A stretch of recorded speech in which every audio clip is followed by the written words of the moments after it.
Hello and welcome to GE Fortune Tool YouTube channel. There are a couple of things I want to touch on with our GE Easy Nail Cutter that have come up in the last couple of months.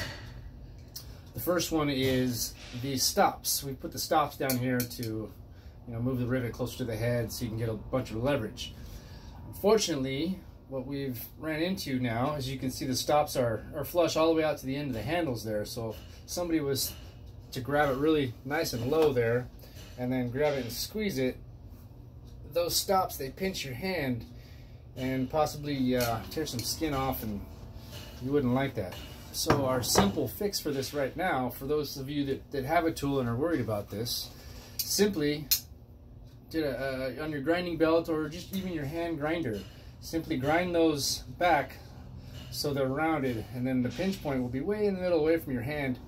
Won't be a big deal. They are coming from the factory these days, just like this. We're grinding them back to avoid this any further incidents. So that being said, simple fix. Try not to hurt yourself. Second thing is I have been getting some tools back that have been broken, and it's mainly my fault. I haven't given all the information on how to use these things properly to avoid breaking them. So what I want to do right now is give you a little explanation on the proper use to, and this will keep it from breaking. It'll work really well. What I have mentioned to you is that when using this tool and cutting a nail, if on a rung nail, we're going to point that thin blade, the smaller, thinner blade, it will be pointed up at the ferrule, at the horseshoer.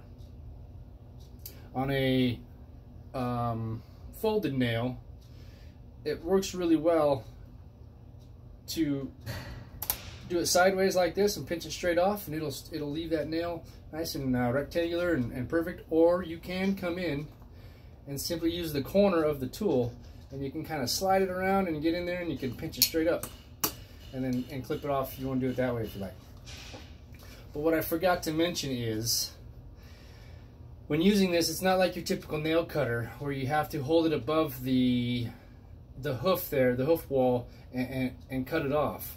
This tool is meant to be placed directly onto the hoof wall without any worries, without any thinking, and simply cut that thing off and leave you a perfectly square nail that's right above the hoof wall, just big enough to where all you do is put in a little gouge or a file and simply clinch that thing down.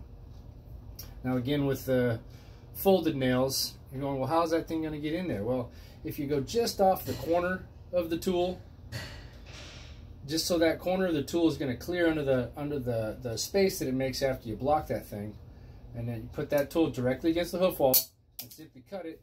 Again, it's going to cut that nail perfectly square every single time. So that being said, tool against the hoof wall, thin blade pointed up on that rung nail, and a nice easy cut, and boom, you're done. And again, I'll demonstrate this side again, and again I'll demonstrate this. If you want to come in underneath this thing like so and kind of just scoop it around and cut it off. The thing about this nail cutter is it will retwist the shank of it down below, make it nice and square again, so you don't have to worry about that. So anyways, that's your fix for the day. Enjoy the new nail cutters, and I apologize in advance for anybody that's breaking their tools, and we will replace it. So thank you very much. Have a nice day. Bye-bye.